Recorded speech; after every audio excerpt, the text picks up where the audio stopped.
Enfin, J'ai fait Kiev, Boutcha, Boutcha. le fameux Boutcha, Fameux Boutcha dont tout le monde parle. Oui. voilà, où tout le monde parle. Donc nous, principalement, juste pour rappeler ce qu'on faisait, Oui. c'est donc des transports d'équipements médical et des médicaments vers des hôpitaux précaires et aussi sur les orphelinats. Parce qu'il y a des Bien sûr. orphelinats qui avaient énormément de besoins. Vous avez vu des choses assez terribles, je crois. Tout à fait. Alors je vais assumer totalement hein, ce que je vous dis. Moi, sur place, j'ai été témoin de crimes de guerre. J'ai vu beaucoup de crimes de guerre. Les seuls crimes de guerre que j'ai vus pendant les jours où j'étais sur place ont été perpétrés par des militaires ukrainiens Hmm. et non pas par des militaires russes. Ce qui ne veut pas dire Ce qui ne voilà. veut pas dire exactement, Voilà, j'allais y ajouter. venir, Oui, qu'il n'y a pas de crimes de guerre russes, mais il y en a aussi c'est ça. au niveau ukrainien. Vous avez assisté. Et on n'en parle pas.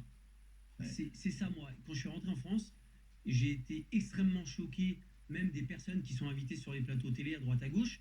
80% de ces personnes-là ne sont pas allées au moment où il y a la guerre et se permettent de parler, etc. Ça m'insupporte.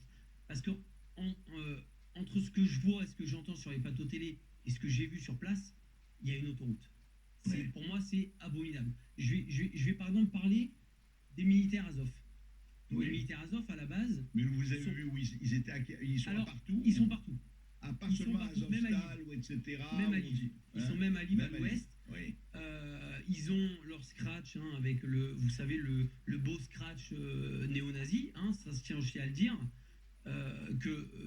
Pour moi, ce qui me choque énormément, c'est que l'Europe donne quand même de l'armement à des militaires, Mm. pour moi, néo-nazis, avec un sigle néo-nazi. On n'en parle pas, il suffit de regarder. C'est un ancien sigle SS qui est brandi partout en Ukraine et ça Partout, pose on le voit partout. partout et ça ne pose aucun problème. Moi, j'ai travaillé avec ces gens-là, je leur ai donné des médicaments, etc. Vous savez quelles étaient leurs conversations devant moi? Parce que je comprends un petit peu l'ukrainien et le russe et beaucoup parlent anglais. Mhm. Ils rigolaient de se dire que s'ils croisaient des juifs ou des noirs, qu'ils les dépeceraient. Ah, carrément. Voilà Ce qu'ils disaient devant vous. voilà ce qu'ils disaient devant moi, et c'était leur conversation qui les faisait vachement rigoler. Mm. Voilà ce qu'ils disaient sur les juifs et sur les noirs. Ça, Et c'est la première chose. Oui. Ça, moi, je ne pouvais pas cautionner, mais sur place, je ne pouvais pas faire grand-chose. Et qu'est-ce que vous avez vu? Vous dites que vous avez alors, assisté. Oui. J'ai vu donc des militaires russes qui ont été capturés et qui ont été donc du coup déjà bien malmenés et qui ont été, on va dire, attachés. Et en fait, on était dans une sorte de hangar et ces militaires russes qui ont été capturés arrivaient dans des petites fourgonnettes par 3 ou par 4. Mhm. À chaque fois qu'ils faisaient descendre ces militaires, les militaires azov ukrainiens leur demandaient qui est l'officier, qui est l'officier. Je vais vous expliquer pourquoi.